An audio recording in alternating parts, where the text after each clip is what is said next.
J'ai été contraint de payer une pension alimentaire.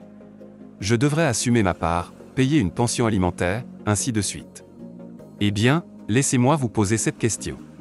Paieriez-vous une pension alimentaire si vous découvriez que le bébé n'est pas le vôtre? Bonjour à tous, j'ai 32 ans, je suis un homme et je suis marié à ma femme, Émilie. Nous avons une fille prénommée Lucie.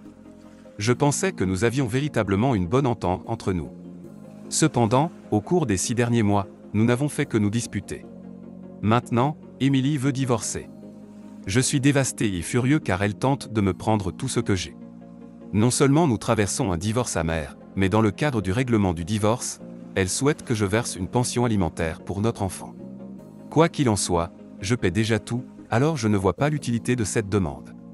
Mon avocat m'a cependant assuré que c'était normal que cela arrive. Parfois, l'ex-femme devient simplement égoïste, acerbe, avide, et...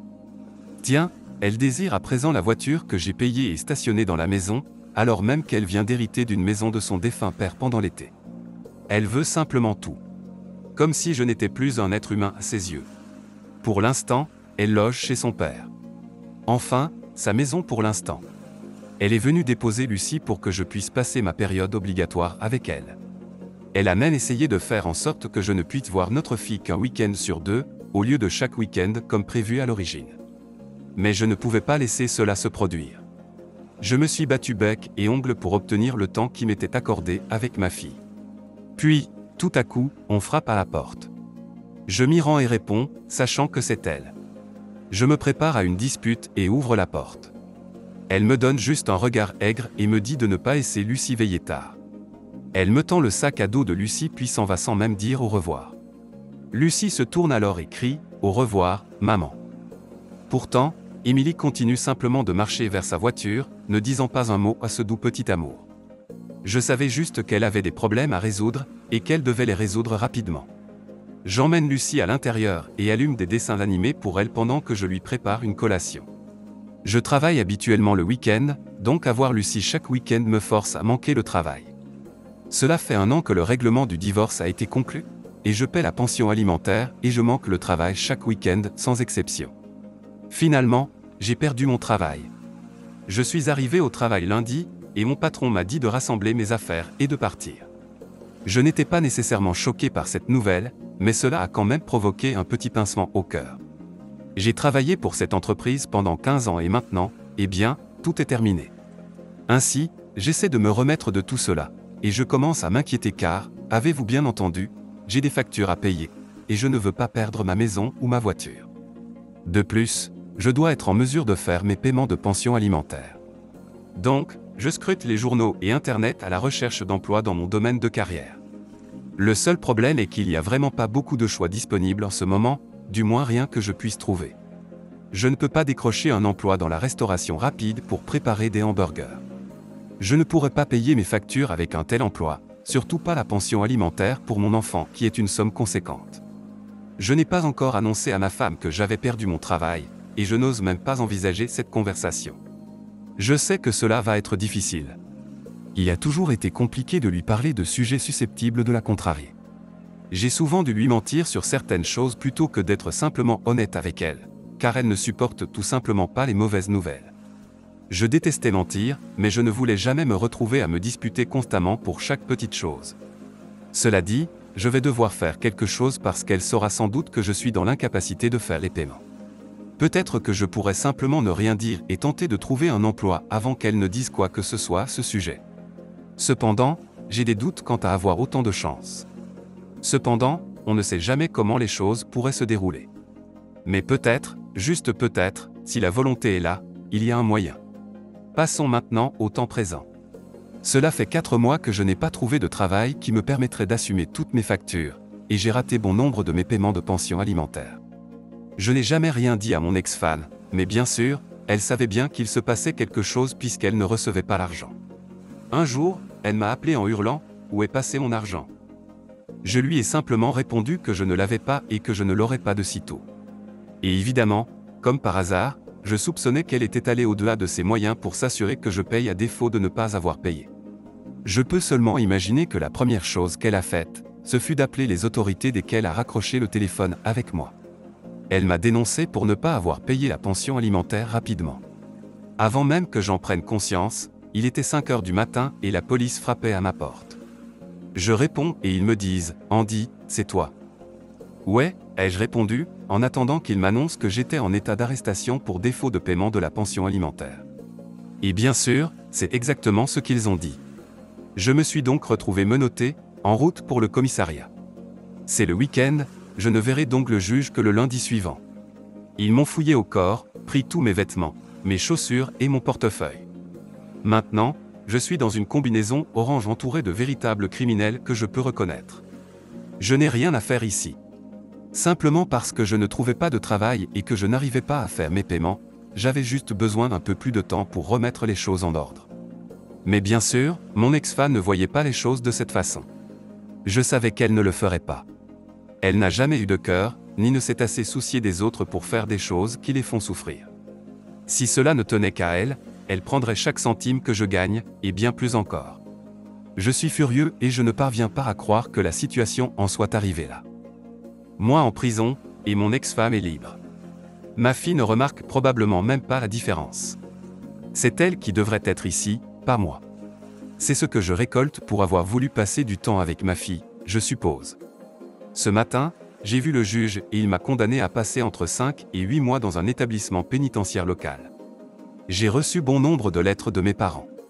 Aujourd'hui, une lettre est arrivée, provenant d'un ami commun, Brandon, qu'Emily et moi avions en partage. Je n'ai rien entendu de lui depuis le dernier barbecue où nous étions ensemble, qui remonte à 2 ans, pour être précis, le 5 mars. Tout ce dont je me souviens, c'est de l'étrange comportement qu'il avait ce jour-là, comme s'il avait besoin de me dire quelque chose, mais qu'il n'y parvenait tout simplement pas. Par la suite, je ne l'ai plus revu après ce moment-là. J'ai ouvert la lettre et commencé à la lire. Voici ce qu'elle disait, mot pour mot.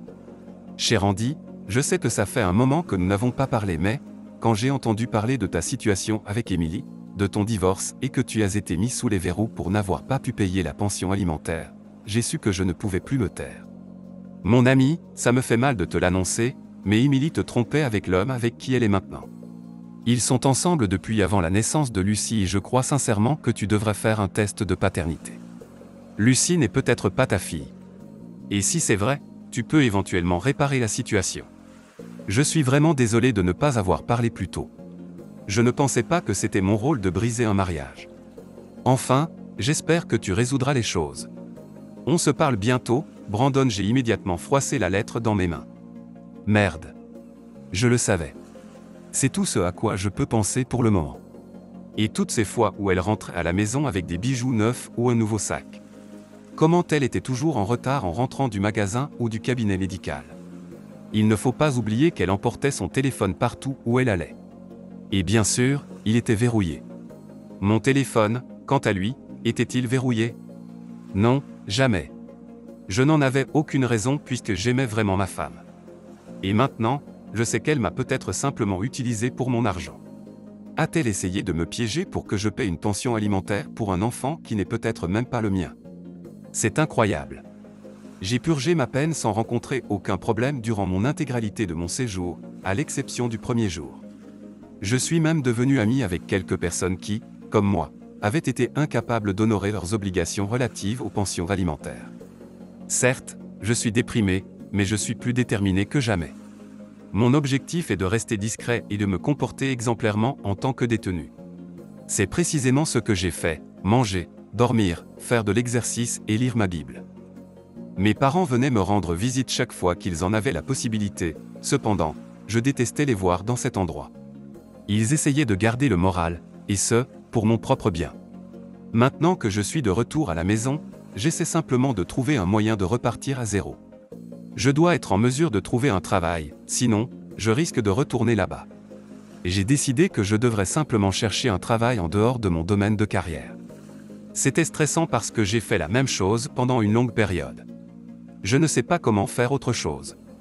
J'ai reçu de nombreuses lettres de ma mère et de mon père, ils sont également venus me voir à plusieurs reprises. S'ils ne m'avaient pas aidé à payer la maison, je l'aurais perdue à l'heure qu'il est. J'ai failli également perdre ma voiture, mais j'ai réussi à mettre en gage certains de mes objets préférés simplement pour la conserver. Emily a tenté de venir me voir au moins 3 fois depuis mon retour. mais je ne veux pas la voir. Elle tente même de me culpabiliser en disant que Lucie veut me voir. Mais je ne suis pas son père et je n'aurais jamais dû me retrouver dans cette situation en premier lieu. Je ne peux pas supporter de voir Lucie si je ne sais tout simplement pas quoi lui dire. Elle est probablement très confuse et je me sens terriblement mal pour elle. Cependant, je sais que je dois emmener Émilie en justice pour obtenir ce qui me revient de tout cela. Elle n'aurait jamais dû me tromper en me laissant croire que Lucie était ma fille. Elle avait toutes les occasions de me dire la vérité, mais elle m'a simplement menti tous les jours. Elle m'a laissé tomber amoureux de cette petite fille, puis elle a décidé de me déchirer en 1000 morceaux. Eh bien, maintenant je n'ai plus rien et plus personne. Être seul est toutefois préférable à être constamment trompé. J'ai commencé à chercher sur Internet un meilleur avocat, car je savais que j'allais avoir besoin du meilleur avocat en ville pour régler cela rapidement. Je ne me préoccupais pas du coût ou de ma capacité à le payer. Mon nouveau travail est correct. Je travaille pour une agence de marketing, ce n'est pas si mal. Cela dit, ça ne paye pas autant que ce à quoi je suis habitué. Néanmoins, cela suffit à payer les factures, et c'est tout ce qui compte vraiment en ce moment. Ainsi, si besoin est, je trouverai un autre travail pour payer l'avocat. Actuellement, je cumule 3 emplois pour m'assurer qu'Émilie reçoive ce qu'elle mérite. J'ai cherché un avocat toute la nuit avant de finalement en choisir un qui semblait être la meilleure option. Je lui ai alors passé un coup de fil et il a dit toutes les bonnes choses lorsque j'ai expliqué ma situation. Il a fixé une date de comparution et un test de paternité pour que je le passe dès que possible. Ainsi, ils avaient les résultats au lieu d'attendre que la date du procès apparaisse. Je me suis présenté à l'endroit où je suis censé passer mon test et Émilie était là avec Lucie au même moment exact. Lucie me voit et se met à courir dans ma direction. Je ne savais pas trop quoi penser. J'adore absolument cette petite fille, pour la vie, pour la mort. Je l'ai pratiquement élevée toute sa vie. Nous avons une si grande complicité et je ne sais pas ce que je vais faire si elle n'est pas mienne. S'il te plaît, Seigneur, laisse-la être mienne, ai-je prié dans ma tête. Puis, j'ai pris Lucie dans mes bras, je lui ai fait un câlin et je lui ai donné un bisou sur la joue. Je lui ai dit qu'elle me manquait, que je l'aimais et qu'elle devait maintenant retourner avec maman. Elle a protesté, mais Émilie s'est avancée et a arraché Lucie de mes bras pour s'éloigner. Lucie a commencé à pleurer et à crier « Papa ». J'ai dû partir, le cœur brisé en 1000 morceaux en le faisant. J'ai passé mon test et on m'a indiqué que les résultats seraient disponibles en quelques semaines. Oh là là, quelle joie! Bonjour à tous, Monsieur Reddito est là. L'histoire que je vais vous raconter aujourd'hui est vraiment incroyable. J'ai hâte de connaître les résultats de ce test de paternité. Les amis, si vous n'êtes pas abonné à la chaîne, il vous suffit de cliquer sur le bouton d'abonnement situé en dessous de la vidéo maintenant. Cela aide considérablement la chaîne et j'apprécie vraiment votre soutien. Passons maintenant à la première mise à jour. Il est donc désormais temps d'attendre un peu patiemment. Je n'ai pas beaucoup dormi ces 10 derniers jours. Cela se voit sur mon visage, les cernes sous mes yeux sont devenues une caractéristique permanente de mon visage. Je ne me reconnais pas et je ne me sens pas moi-même. J'ai juste hâte de connaître la suite, pour savoir quoi faire. C'est à ce moment-là que le facteur est arrivé et a déposé le courrier du jour dans la boîte aux lettres.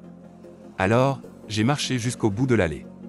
J'ai récupéré les factures et autres diverses enveloppes de la boîte aux lettres et j'ai commencé à rentrer. C'est alors que je l'ai vu. Les résultats. Ils sont là, dans mes mains, il me suffit de l'ouvrir pour savoir si Lucie est biologiquement ma fille ou non. J'ai pris une grande inspiration, je suis entré presque en courant, ne voulant pas que les voisins me voient chuter si les résultats s'avéraient négatifs. J'ai claqué la porte derrière moi et je me suis précipité sur le canapé pour m'asseoir. J'ai déchiré cette enveloppe, déchirant accidentellement le papier à l'intérieur. J'ai dû rassembler les morceaux pour le lire et il indiquait 0,00%. Anéanti, j'ai jeté le papier et tout le courrier à travers la pièce, pleurant toutes les larmes de mon corps. Je suis tellement bouleversé que je ne sais pas encore quoi faire. Ça ne peut pas être pire. C'est ma fille. Eh bien, en fait, ce n'est pas ma fille. Comment cela va-t-il l'affecter? Je sais déjà qu'Émilie ne me laissera probablement plus faire partie de sa vie après ça. Pourquoi le ferait-elle? Je ne suis pas son père. Quant à cet homme avec qui elle est, si seulement je pouvais mettre la main sur lui. Cela égayerait ma journée pendant environ 5 secondes, mais je sais que ça n'en vaut pas la peine. J'ai appelé mon avocat et lui ai annoncé la nouvelle. Il m'a dit qu'il prendrait note et en parlerait au tribunal. Je lui ai dit que je voulais la poursuivre pour préjudice moral. Pour fraude. Et pour tous les paiements de pension alimentaire que j'ai effectués depuis que tu savais que je n'étais pas le père. Il a été d'accord et a dit qu'il se préparerait pour le grand jour. Puis, nous avons raccroché. Il me faudrait encore 3 semaines avant d'avoir mon jour au tribunal, pour, espérons-le, montrer à tout le monde qui était réellement Émilie. La chose suivante que je sais, c'est que je reçois un appel de mon avocat le lendemain matin. Il veut m'informer que l'homme avec qui mon ex-femme me trompait depuis 6 ans, pendant nos 7 ans de mariage, était le père biologique de Lucie. J'ai dit à mon avocat merci de m'avoir donné la nouvelle et nous avons raccroché. J'ai composé le numéro d'Émilie mais je suis tombé sur sa messagerie. Pour être honnête avec vous, chers amis, j'étais vraiment furieux à ce moment-là. J'étais presque au point de craquer complètement. Eh bien, j'étais sur le point de lui dire ce que je pensais. Cependant, j'ai ensuite pensé à la date de l'audience au tribunal et je ne voulais pas ruiner mes chances de gagner.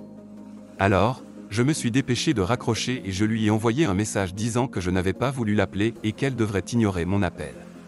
Je ne voulais pas qu'elle sache que je savais que son amant était le père de ma fille. Je veux dire, leur fille. Elle était censée être la mienne. Comment une personne peut-elle détruire la vie de 2 personnes qu'elle prétendait aimer? Je n'arrivais pas à comprendre. Je n'aurais jamais pu imaginer la tromper, encore moins pendant 6 ans et avoir un enfant d'une autre femme, en prétendant que c'était normal que ma femme soit la mère. Je sais que cela ne fonctionne pas ainsi. Et maintenant, je ne quitterai pas ce tribunal sans l'argent que je réclame. Deuxième mise à jour. Avant même que je ne m'en rende compte, le jour du procès est arrivé et je suis plus qu'anxieux. J'ai dû rassembler toutes mes forces pour ne pas vomir à l'arrière du taxi. Je doute qu'il apprécierait réellement si je le faisais. Je me suis simplement concentré sur l'expression du visage d'Émilie lorsqu'elle découvrirait que nous connaissons son petit secret de paternité. Et comment elle a obtenu une pension alimentaire de sa part et de la mienne. Je ne sais même pas comment c'est possible, mais bon, elle a trouvé un moyen. J'arrive au tribunal et mon avocat me rejoint à l'extérieur de la salle d'audience. Il m'a rapidement briefé sur ce qu'il allait dire et comment agir pendant le processus. Il m'a dit de rester calme et de le laisser gérer. Je lui ai dit que je comprenais et que je voulais qu'elle paie pour tout ce qu'elle avait fait. Nous sommes entrés et je me suis assis à ma place. Le procès a commencé. Émilie a prétendu qu'elle ne savait pas qui était le père et qu'elle était malheureuse dans notre mariage. Mais elle pensait vraiment que j'étais le père de Lucie et qu'elle ne voulait pas me quitter. Alors, elle est restée avec nous 2. Eh bien, mon avocat a argumenté que si elle avait fait un test de paternité dès le début, cela m'aurait empêché de payer des pensions alimentaires injustifiées et m'aurait évité de passer du temps en prison.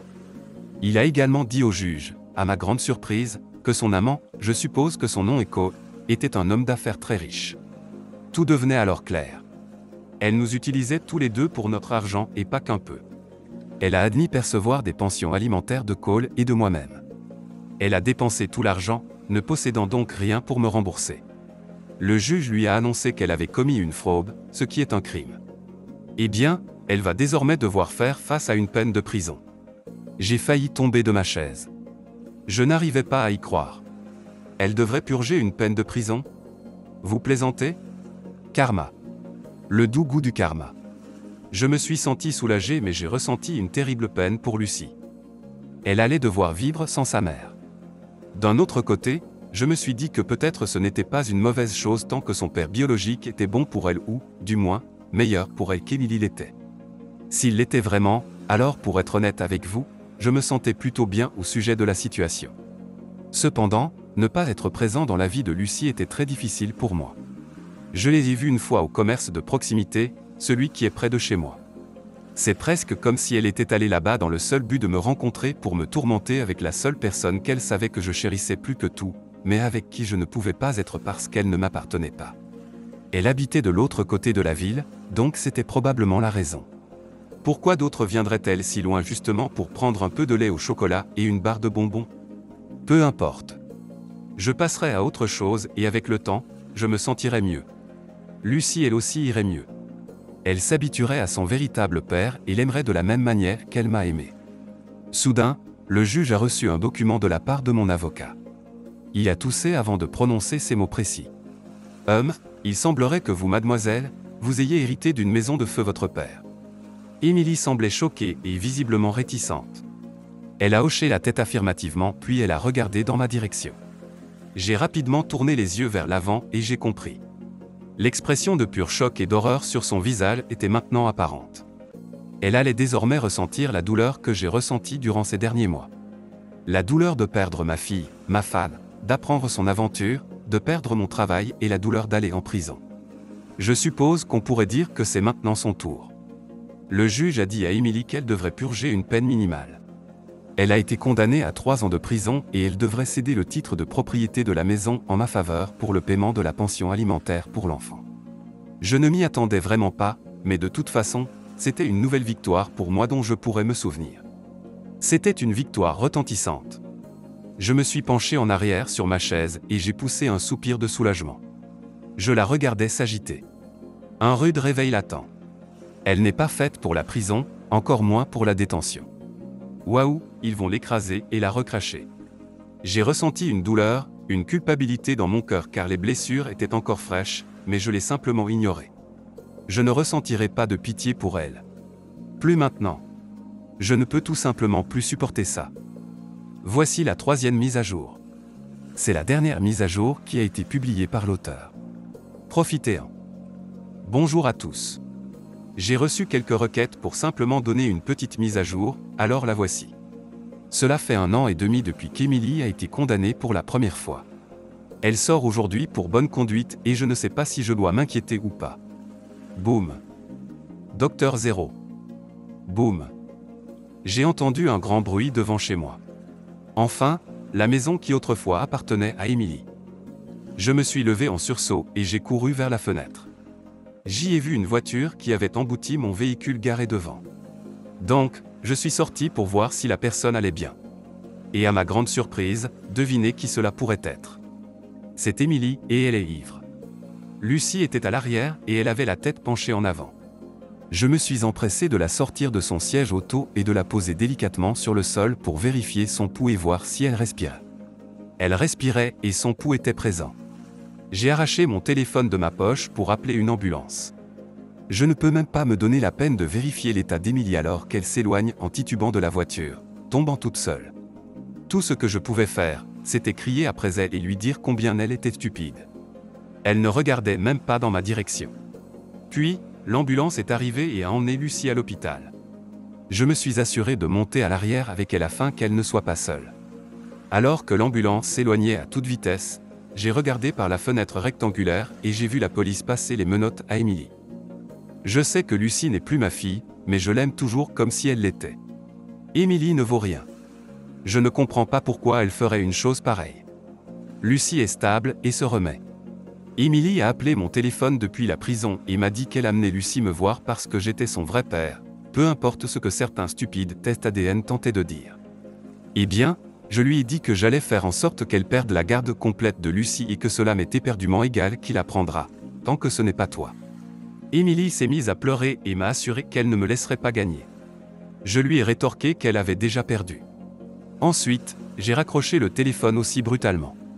J'ai témoigné contre Émilie lors de son procès. J'ai dit au juge, en le regardant droit dans les yeux, comment elle était en tant que mère et comment elle traitait constamment Lucie. Elle a été condamnée à une lourde peine de 10 ans de prison. Après 10 ans passés dans une prison de haute sécurité, je pense qu'elle aurait dû y rester plus longtemps la première fois. J'aurais presque souhaité que Lucie rentre avec moi, mais je savais que cela n'allait pas arriver. Au lieu de cela, elle est partie avec le service de protection de l'enfance. Je suis simplement heureux qu'elle soit toujours en vie. Émilie a percuté ma voiture à une vitesse d'au moins 86 km/h. Elles auraient toutes les deux pu mourir. Cependant, je ne suis pas trop surpris par ses actions. Je savais qu'elle se montrerait à un moment donné. J'aurais juste aimé que ce soit différent. J'aurais pu les rendre tous les deux heureux. Mais elle a simplement dû gâcher cela. Émilie. Eh bien, je vais être honnête avec vous tous. Cette histoire m'a semblé plutôt triste. Non pas à cause de ce qui est arrivé à Émilie, ni même de ce qui est arrivé à l'auteur. Mais cette pauvre petite fille, Lucie. C'est elle qui a tout perdu dans tout cela. Elle a perdu sa mère qui est allée en prison. Et l'homme qu'elle pensait être son père tout ce temps, s'avère qu'il ne l'est pas. Et maintenant, il ne veut plus rien avoir à faire avec elle. Du coup, la petite Lucie se retrouve en famille d'accueil. Cher lecteur, j'aimerais beaucoup avoir votre avis car c'est un sujet très sensible. Et beaucoup de personnes pensent probablement à des solutions différentes de celles des autres. Discutons simplement en dessous. D'abord, je vais poser cette question. Puis, j'en poserai une autre. Première question. Pensez-vous que l'auteur mérite de faire ce qu'il fait? Ou pensez-vous qu'il devrait accorder un peu d'attention à Lucie? Et le fait qu'elle aille en foyer d'accueil n'était pas sympathique? Ou bien pensez-vous que, après tout, il n'est pas le père biologique? Il n'a pas à faire quoi que ce soit. Faites-le nous savoir ci-dessous, car c'était un sujet très animé dans l'espace commentaire. De nombreuses personnes se disputaient à ce sujet. Et d'ailleurs, que pensez-vous de la mère mentionnée dans cette histoire? Est-ce qu'elle finit par aller en prison? Pensez-vous que cela constituait une punition suffisante? Si vous avez aimé ce témoignage, n'hésitez pas à liker la vidéo, commenter et partager. Abonnez-vous également à la chaîne et activez la cloche pour être notifié de la prochaine vidéo. Prenez soin de vous.